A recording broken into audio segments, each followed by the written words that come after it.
Well. First off, I want to say Merry Christmas to the What is up, Hardcore Nation? It's Hardcore Christopher here. Okay, carry on. And he had to ruin my opening. Okay. Well, we do wish you a beloved and Merry Christmas. Don't forget, Christ is all about the season. Yeah. No more happy holidays. So, this is Everything Wrestling, and I decided, why not do a video? And I do have a topic, believe it or not. Oh, you're not... Did you come up with this a couple of hours ago? Or? No, just a few minutes ago, honestly. So, I want to touch on the Impact AEW working relationship. Okay. Now that Impact's done for the year, Okay. they still got, 2 weeks of taping that's already pre-taped. Which, by the way, I think their best of show kind of sucks. I agree, that's why I don't watch them. But the weekly shows have been pretty solid. Yes. And AEW pre-recorded for tonight. However, Sami Callihan is teasing that he's going to be there after Tony Khan invited any AEW person this week or any other week. So the only way that they're going to bring Callihan in is do like a backstage deal. Mm-hmm. Because that's nothing that they have to. They could always shoot something and edit it in. So, let's just talk this relationship a little bit. Okay. Well, according to Tony Khan, it's been in the works for quite some time. But they have not actually came out and said it's a working relationship. And the reason they haven't outright said that is for the simple fact that if they do an invasion angle for either show, they want it to be as legit as possible. So therefore, they won't announce a full-fledged, at least until the invasion angle's over. You do realize nobody can see your handsome face, right? Oh, well. I know. I have a habit of moving my hands when I do everything, so just... Well, you talk with your hands, which can also be very dangerous if you are in, a fistfight situation. Well, I'm not. So, I think once we get to the new year, the relationship is going to become a lot more proactive. We know Omega is going to be at Hard to Kill, joining his Super Elite. And yes, that's a thing. Bullet Club. It's pretty much Bullet Club, but it's Bullet they Club. haven't came right out and said it's going to be called the Super Elite, but Don Callis, which is going to be the manager of this group, he actually hashtagged Super Elite. So that tells me that's probably what they're going with. But unless Japan has given Impact the okay, they will not be able to... Well, they've been dropping the Bullet Club name when they formed. So there's got to be something there that allows them to use it. Like I was telling you the other day, who knows? Maybe Kenny Omega or even the Good Brothers has the U.S. rights to it now. I mean, they can't use the members of the club or the Bullet Club anymore. No. So maybe... But that's because they have no reason to use them. They were using them on a weekly basis, even if they didn't have need to use them. But you can't really say much because this year has been all crazy anyway. This has been a garbage year. But let's just get back to the topic. Okay. So, we know Hard to Kill, the Good Brothers, is teaming with Omega. So basically, 2 champions, 3 belts. Yep. Facing the Motor City Machine Guns and Rick Swann, which is the Impact World Champion, which I expect after that match, you're going to probably see a title champion versus champion match booked at some point. And it may even happen as soon as Revolution. Well, I would like to say one thing. We've all said that the AEW Women's Division is complete hot garbage. Yeah. So, if neither company screws this relationship up, I don't see that happening. this will really, really help them. Well, if Kenny Omega can book it right. Well, Kenny Omega needs to let the more book it. Book a swap type thing with, you have the Knockout Tag titles coming back, which we're going to touch on in a minute. And then we got the NWA World Championship, which I don't think Impact will have anything on that. Because they won't work together, I guess. But you got the AEW Women's Champion. You got the Knockouts Champion. You got now the soon-to-be Knockout Tag Champion. So, let Impact book the women, is what I'm saying. So, let's touch on the women Knockouts division. The tag titles. Okay. And the reason I want to touch on that is, last night was a best of show. I did not watch it because I didn't expect anything new to be brought up. But I guess Scott D'Amore, from what I'm being told, I don't know if it was a backstage shot or he said something, or if it was just like a advertising that he did it. But he said that during the finals of the Knockout Tag titles, there is a major surprise that will be happening during that match. Well, what's bigger than Jazz? Well, that's what I'm wondering. Jazz announced her retirement just to come out of retirement to team with Jordynne Grace. But is he going to add to the match? But make it an Ultimate X. What? You don't like that idea? You want? Well, that'd be about as bad as putting women in a ladder match. But women in ladder matches have been done. Yes, and I don't know if it really should be done. Well, so are women in Hell in a Cell matches. Oh yeah, well, some things I'm not saying and women matches have been I'm done. not saying women shouldn't do it if they have the ability to do it. So don't think There's also been women's war games. So, which honestly, up until last year, I would have never thought that would ever happen. And honestly, they do a pretty good job at it. And Elimination Chambers, so women have basically done everything. Yeah, but do we really want them to try to climb an Ultimate X? No. Especially with some of the gear that they will. Wardrobe malfunctions all over the board. And they won't be able to blood it in time. Because they're going to be trying to scuffle this Ultimate X cable. And then, like you said, a malfunction. It's a kid's show, for crying out loud. Well, kids watch is what I'm trying to get at. So, I'm going to have you record for a minute by yourself, I think. While you go at it, somebody sound off in the comments below. It's probably going to be me.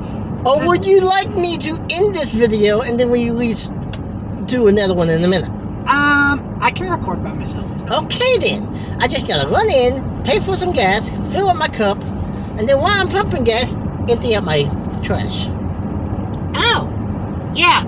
He doesn't clean out his van that often. Once or twice a week, and it's only in the front seat. The back of the van is perfect. I'm surprised because you have kids. Well, anytime they get in, I clean it. I'm also surprised because, well, your kids are very hyperactive. So, the things I want to touch on in this video are the AEW crossover with Impact.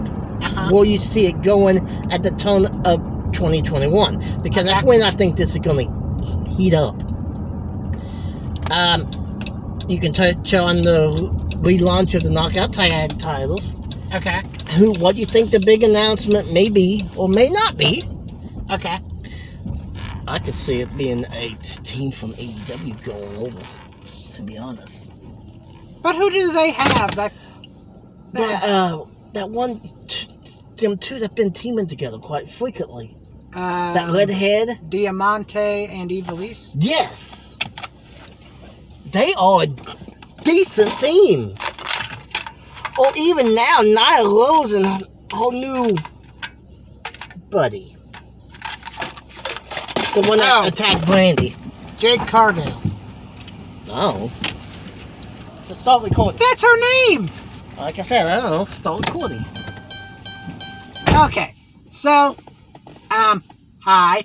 So, where do I see the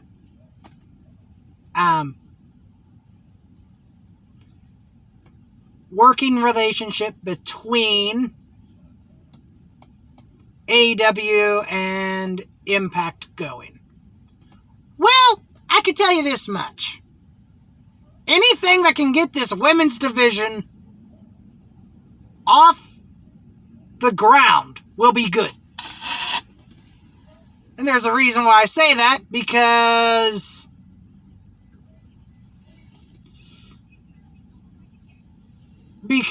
the women's division of AEW sucks. So yeah.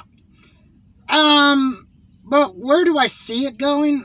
I could honestly see a promotion. I could honestly see an invasion like in 2001. But this time, instead of both ECW and WCW being owned by the World Wrestling Federation at the time, it would be a real life invasion.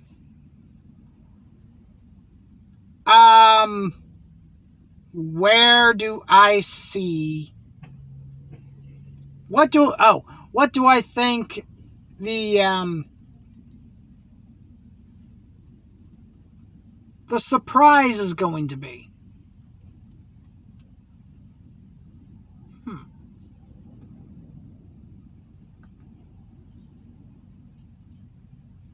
For some reason, I just don't see an AEW team. Because even though Diamante and Ivelisse are a decent tag team, I think it's going to be something bigger. But what's bigger than Jazz?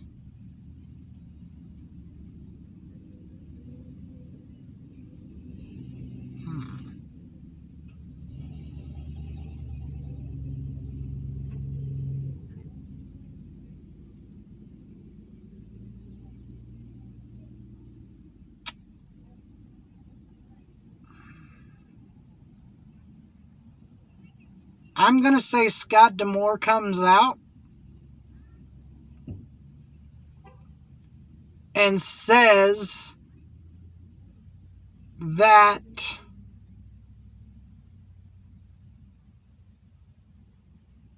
there's going to be another person. There's going to be another team in this match. And it's... Oh, hi! Are you done recording or still recording? Still recording. Well, you wasn't saying nothing. I was just wondering. I was thinking. Uh-huh. So what all have you touched so far? I have touched on the AEW and Impact working relationship. Uh-huh. And now I'm at the point where I'm trying to think of what Scott D'Amore meant by he said a big surprise. So where do you see that going? Well, The relationship. real life invasion. Uh-huh. One that WWE should have did. Well, WWE never had the option.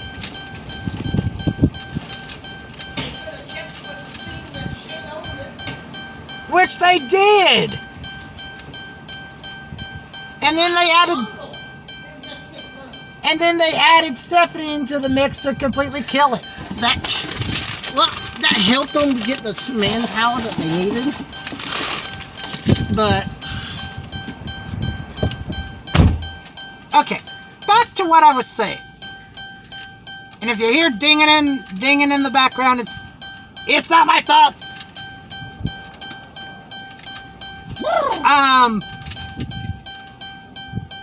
Yeah, you're gonna think Burr. But I think that Scott D'Amore's big announcement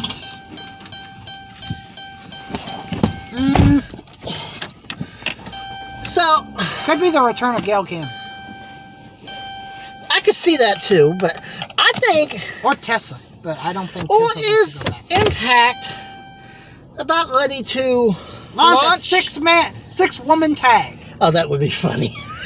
I was thinking a new concept of some sort, but I guess in a way. That's the capital. Oh. I'll get it for you. Alright, thank you. Oh, and by the way, do you guys like his Sting hoodie? I'm supposed to be getting a Sting shirt. Don't know when. As soon as it gets in the mail. So, let's see. You touched on will you see the relationship going? I think Yeah. it's going to work out for both. I would like to see the invasion culminate with blood and guts or lethal lockdown. Heck, do one of each. You know Do a what? WWE. Do an Impact version of Lethal Lockdown. Uh-huh. Do a Blood and Guts. Maybe 4 months later. But isn't that what, Hang on. what they call it, like Metal Mayhem or something? No, they call it Lethal Lockdown. Well, weapons Yeah. are legal. They drop the roof and the weapons hanging from it.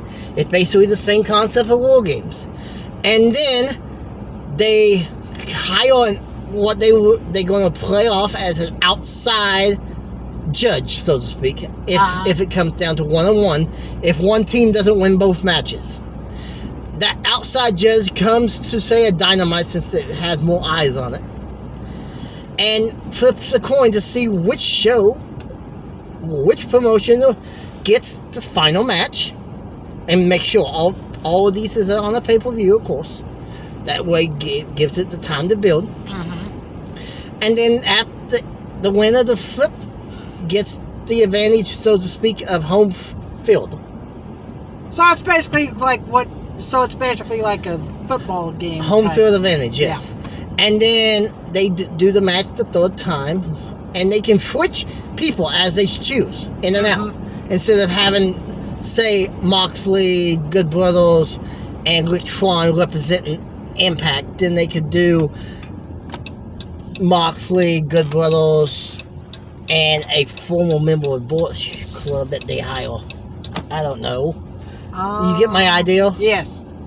So, and then How about somebody from Japan comes over? that's what I'm Like, saying. Make it a member of Japan. Make it a former member of Oh, someone that's no longer I under contract with them. I forget his name, but he was like Saber Jr. thing.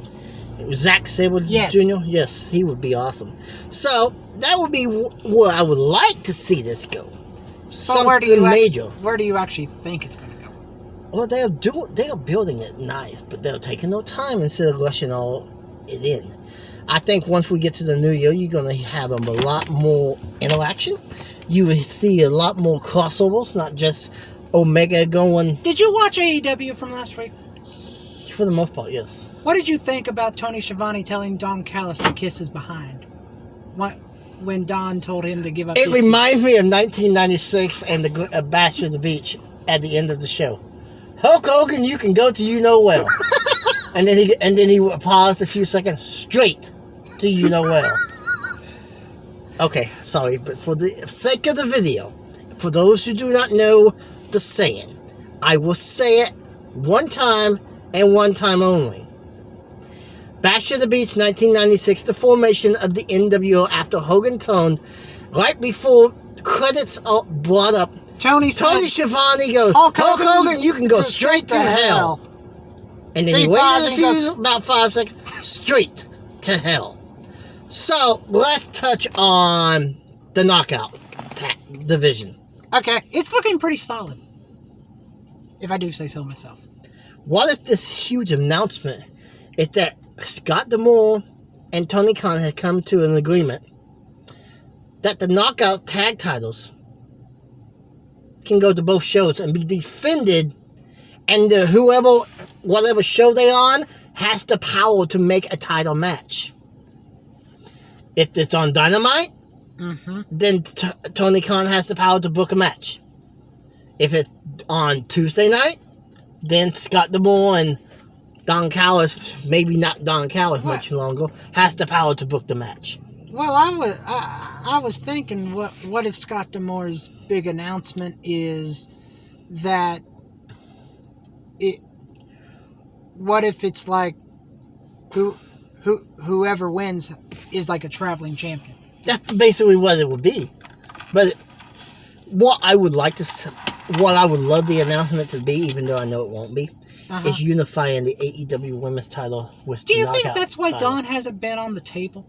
Is because of this whole working deal between... Well, a lot of people think his contract about to expire. However, he's not under a contract type. But Madison Rayne completely sucks. Madison is leaving, by the way. Oh, she is? Don't know when, and for all we know, she's already finished up, which means she has 2 shows left. Like her contract is up. Apparently, she's leaving Impact. They are. But that leaves her husband all alone. No. They are currently looking Bring for. back Stryker. And he's still running up rumor to be the replacement.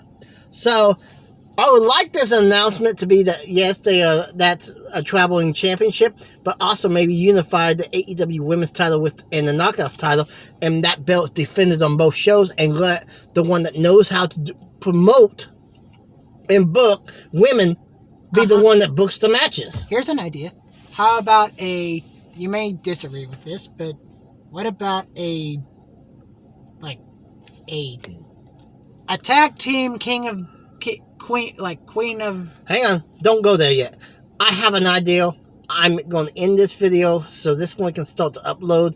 But I think I know an announcement that would be breakthrough. Till we meet again. Keep it anything but 2020. Keep it 30-30 for all I care. And keep it hardcore, everyone.